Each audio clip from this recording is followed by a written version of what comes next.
Jesus Christ is claimed to be the truth and God in flesh. One of Christ's go-to teaching tools was the parable. At its simplest, the parable is a metaphor or simile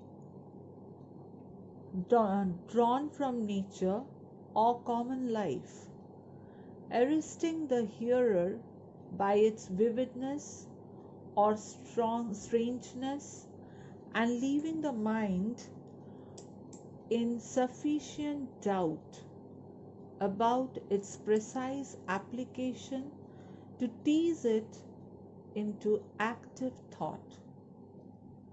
Jesus explained that for those who have ears to hear, the parable provides a deeper understanding of Jesus' teaching.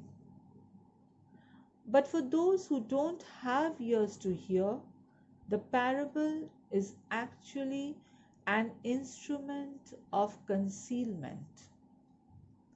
The parable was not given simply to make everything clear to people. It was also given to obscure meaning to those who are outside, who are not given understanding. Jesus came not only to instruct and to help people understand the kingdom of God, he also came as a judgment on those who don't want to hear the truth.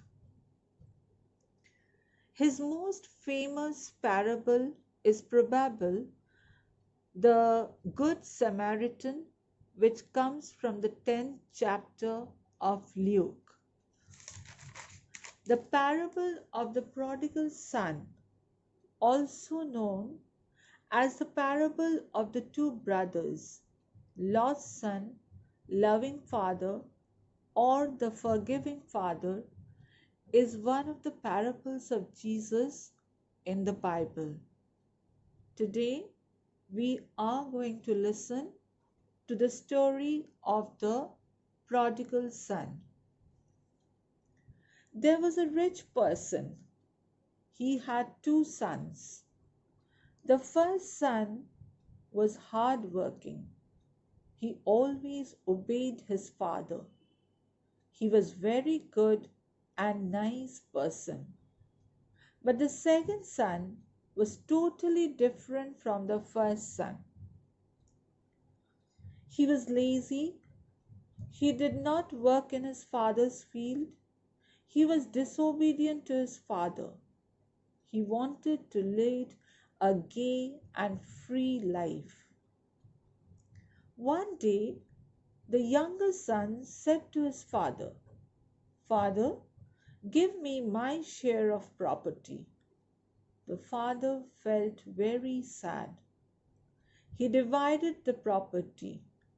The second son took his share of property. He left home with his share. He went off to a distant land. There he made a lot of friends.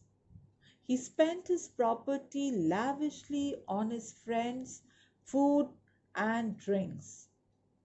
He had many bad habits too. He wasted all the money given to him by his father. Soon he was left with no money. His friends saw this. They all deserted him one by one. At that time, there was a famine in that land.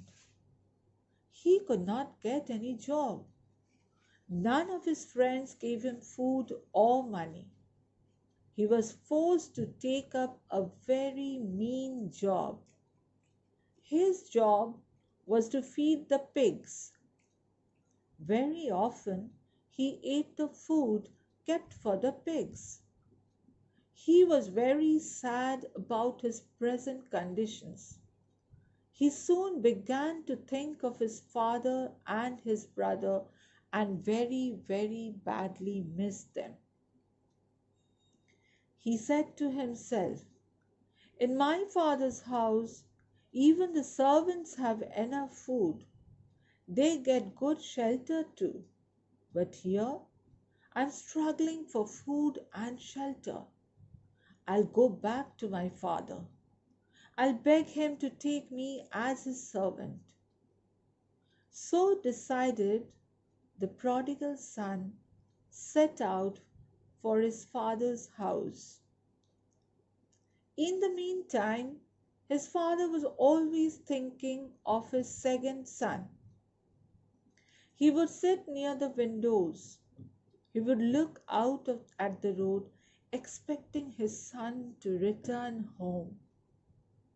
One day, his father saw his son coming at a distance. He ran out of his house in great joy. He met his son on the way. His son knelt down. He said, "Father, I am not fit to be your son. Take me as your servant." His father lifted him lovingly. He embraced him. He turned to his servants. He said, "Bring the best robe. Put it on my son. Put a ring on his fingers and shoes on his feet. Kill the fatted calf. Prepare a feast. Let us eat and enjoy. My son was lost. Now he is found." The elder son was returning from his work. He heard the sound of music and dancing from his house. He asked one of his servants about it. His servant told him, "Your brother has come. Your father is rejoicing at his return. A fatted calf has been killed to prepare for a delicious feast and the celebration." The first son was very angry. He refused to enter his house. The father came out. He begged his elder son to come in for rejoicing. The elder son said, "I have obeyed you all these years. I have done all your work, but you never gave me even a kid to enjoy with my friends. This son wasted all your money and property, and you ordered a fatted calf for him?" His father replied, "My dear son, you are always with me. All my property is yours. Your younger brother was dead. Now he is alive. He was lost. Now he is found. Therefore, should we not rejoice?" The elder son understood the love behind the words of his father. He forgot everything about his younger brother. He decided to take part in the celebration. He was happy. The older brother characterizes the antithesis of grace through his judgment and refusal to celebrate the homecoming of his brother. In his discourse with his father, the older brother declares his faithfulness in his work and discloses the improprieties of his brother. He clings to what he deserves from the father rather than understanding that all that the father has is already his. Yet, the father generously invites him to enter the celebration and ultimately makes him feel happy. The prodigal son or the lost son was an abuser of grace. Grace is most often defined as unmerited or unearned favor. He had a loving father, a good home, provision, a future, and an inheritance. But he traded it all in for temporal pleasures. We are the prodigal son unless we see ourselves as unworthy. We cannot possibly fall upon the grace of the Lord. Unless we realize that we are spiritually destitute, we will never be saved. It is only the needy who reach out for help or saving. We think, we always think, we know better. We squander the grace of God and trade it in for worthless treasure.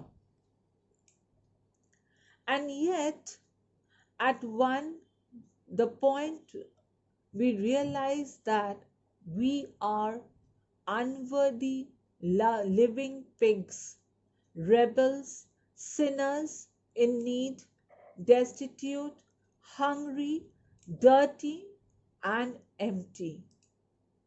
I repeat it once again, girls. Yet, the point we realize is that we are unworthy, living pigs, rebels, sinners in need, destitute, hungry, dirty, and empty. So much so that it compels us to run back into the arms of grace. We will be saved. The prodigal son teaches us the depths to which our own misuse of freedom will bring us. If we are bent on living God, mark it, girls, if we are bent on leaving God, things will certainly go bad with us. We will be humiliated in the uncaring world. The farther we get from the Father's loving care, the worse off we will be, and our best course is to return to God and His forgiveness. The story of the prodigal son also teaches us never cease loving a person. Never ever stop loving a person, girls. And never give up hope for him. For even the prodigal son who has fallen most low could still be saved. The bitterest enemy, and also he who was your friend, could again be your friend.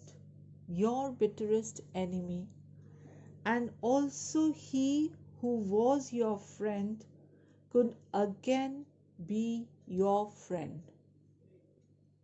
Love that has grown cold can again kindle.